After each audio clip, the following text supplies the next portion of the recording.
बालाघाट कांग्रेस विधायक अनुभा मुंजारे ने circuit house में एक प्रेस वार्ता रखी। इस दौरान उन्होंने कहा कि विगत दिनों में बालाघाट में ऐसा घटनाक्रम हुआ जिसकी किसी ने कल्पना की नहीं होगी। बीजेपी के जिला अध्यक्ष रामकिशोर कावरे जो नैतिकता की बात करते हैं और बड़ी बड़ी बातें करते हैं, उनके खुद के जो बड़े भाई हैं कुमार कावरे की जो हर्ष कंस्ट्रक्शन कंपनी है, उसमें 15 जनवरी को जीएसटी का छापा पड़ा है। दोनों भाइयों का संयुक्त रूप से यह व्यापार है। इतना बड़ा जो जीएसटी का छापा पड़ा है, उसमें ये साबित होता है कि बीजेपी के जो जिलाध्यक्ष और पूर्व मंत्री है वो किस तरह से काली कमाई को सफेद कमाई करने में लगे हुए हैं। मामले पर विधायक अनुभा मुंजारे ने जांच की मांग की है।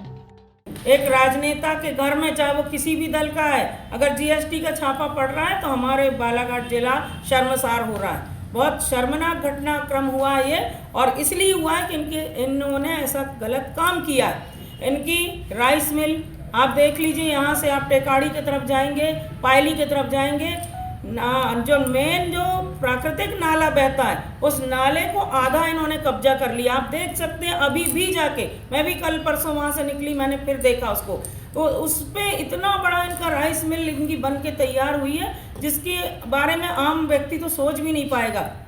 इनकी ऑयल कंपनी थी K9, अभी बंद हो गई है, मुझे सुनने में आया कि वो बंद हो गई है। तो लगातार इनके व्यापार में बढ़ोतरी हुई है। तो ऐसा कुमार कावरे जी के पास कौन सा अलाउद्दीन का चिराग हाथ लग गया जो आप करोड़ों रुपए आपके पास आ गए कुछ ही वर्षों में।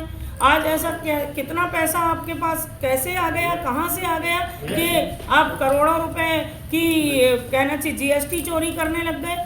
तो आपने जो काम धंधा अपना बढ़ाया है, जो काम धंधा आपका बढ़ा है निरंतर, इतना ज़्यादा बढ़ा है कि सबकी आंखें चौंधिया गई। ऐसा मुझे लगता है बालाघाट जिले में किसी नेता ने इतनी काली कमाई नहीं किया होगा जितना कावरे बंधुओं ने किया है। और इनके पास क्योंकि कोई ऐसा आधार नहीं था कि इनके पास इतना पैसा कहाँ से आ गया। और इनकी एक सहयोगी कंपनी और है वैनगंगा कंस्ट्रक्शन, उसमें भी छापा पड़ा है, उसकी भी जांच पड़ताल हुई है जीएसटी का। वो लोग भी कौन है? वो भी तो रामकिशोर कावरे और कुमार कावरे के ही लोग हैं, खास लोग हैं। तो ये लोग मिलकर हमारे बालाघाट जिले को लूट रहे हैं, हमारे बालाघाट जिले की वन संपदा को बर्बाद करने में लगे।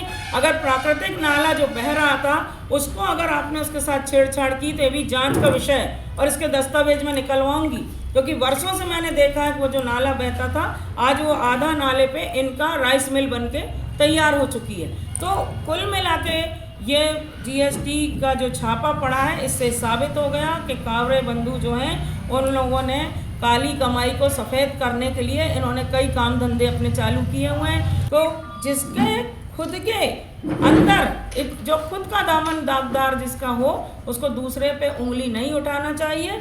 और मेरे ऊपर आपने उंगली उठाई भी तो हम तो पाक साफ थे, ऊपर वाले की कृपा और जनता के आशीर्वाद से। हमारी सरकार नहीं थी, उसके बाद भी हमें क्लीन चिट मिल गई।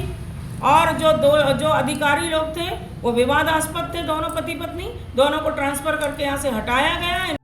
वहीं डीएफओ वाले मामले पर उन्होंने कहा कि मेरे खिलाफ डीएफओ से रिश्वत मांगने का जो आरोप लगाया था वह पूरी तरीके से झूठा और साजिश से भरा हुआ था। एक पत्र के जरिए मुझ पर 2 से 3 पेटी मांगने का आरोप लगाया गया और इसे जानबूझकर सोशल मीडिया पर फैलाकर मेरी छवि खराब करने की कोशिश की गई। जांच में कहीं भी यह साबित नहीं हुआ कि मैंने किसी से रिश्वत मांगी या किसी तरह का दबाव बनाया हो। जांच रिपोर्ट ने साफ कर दिया कि मेरे खिलाफ लगाए गए आरोप बेबुनियाद थे। ये बालाघाट जिले की जनता भूली नहीं है और उसके जो कर्णधार थे यही रामकिशोर कावरे थे, जो जिला भाजपा अध्यक्ष है। अभी जिनके यहाँ जीएसटी का छापा पड़ा है और 70 लाख रुपए सरेंडर किए हैं। सुनिए और क्या कहा अनुभा मुंजारे ने।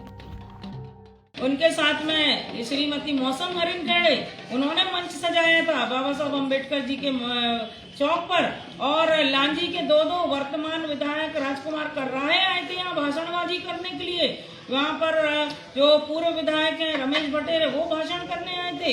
ये जो नगर पालिका अध्यक्ष श्रीमती भारती ठाकुर हैं, जो खुद कितने सारे आरोपों से घिरी हुई हैं, कितना नगर पालिका क्षेत्र में किस तरह से कितना ज्यादा जनता हलाकान हो रही है, वो नगर पालिका अध्यक्ष भारती ठाकुर जी मेरे खिलाफ में अनर्गल बातचीत कर रही है। और मेरे साथ साथ पूर्व सांसद आदरणीय मुंजारे जी को भी इन लोगों ने छीटाकसी करने में कोई कमी बाकी नहीं रखी थी। जबकि दुनिया जानती बालाघाट जिले का एक एक आम नागरिक जानता है कि मुंजारे परिवार ने हमेशा अन्याय के खिलाफ लड़ाई लड़ी, अत्याचार के खिलाफ लड़ाई लड़ी, गरीब सर्वहारा वर्ग के आवाज उठाने का हमने काम किया। हमारे ऊपर भ्रष्टाचार के आरोप लगा रहे थे। अब मैं कहना चाहती हूँ, अब मैं बाबा साहब अम्बेडकर जी के मंच पे चलिए, मैं माइक की व्यवस्था कर देती हूँ और मैं मंच सजा देती हूँ। अब आओ आप लोग, अब आओ, और अगर हिम्मत है तो फिर अपने जिला भाजपा अध्यक्ष पूर्व मंत्री रामकिशोर कावरे से इस्तीफा लो और इस बात के लिए माफी मांगो जनता से कि हमने ऐसे भ्रष्ट आदमी को जिला अध्यक्ष बनाया जिसने हमारे जिले को लूटने में कोई कमी बाकी नहीं रखी।